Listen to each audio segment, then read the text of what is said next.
route d'Europe. Une technologie se développe en Suède. L'implant de puce électronique sous la peau de la main. La puce a la taille d'un grain de riz. Elle permet de déverrouiller des portes, de valider sa carte de transport, d'activer un ordinateur, simplement en passant sa main devant un lecteur. Exactement comme lorsque l'on paie avec sa carte bleue, vous savez, sans contact, ou que l'on passe son badge sur le lecteur pour entrer dans son entreprise. Les Suédois ont une confiance aveugle dans les nouvelles technologies. Il n'est donc pas étonnant qu'environ 3000 d'entre eux se soient déjà fait implanter une puce électronique.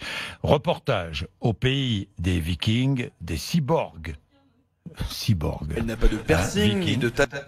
Et pourtant, il y a 2 ans, Clara Grelson s'est fait implanter une puce de la taille d'un grain de riz dans la main.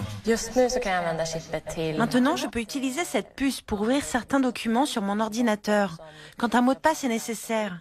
Et je peux aussi l'utiliser pour accéder à mon bureau. Cette chef d'entreprise ne semble pas s'inquiéter des risques de piratage. Les téléphones portables posent beaucoup plus de problèmes en matière de protection des données, notamment parce qu'ils ont un GPS intégré.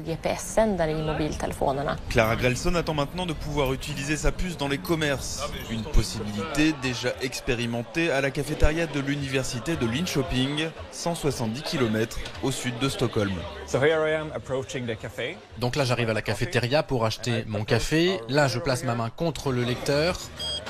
Je n'ai plus qu'à prendre mon gobelet et me servir, et voilà.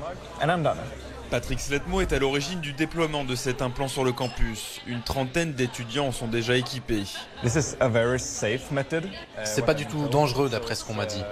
La puce est en verre et elle ne perturbe pas l'organisme.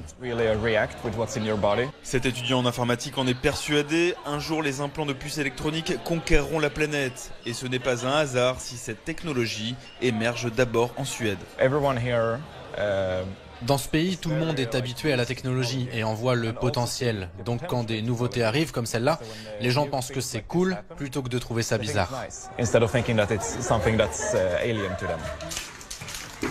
Se faire implanter une puce n'est pas trop douloureux comme on vient tout juste d'en faire l'expérience. Le problème, c'est qu'on ne sait pas du tout comment l'utiliser à notre retour en France.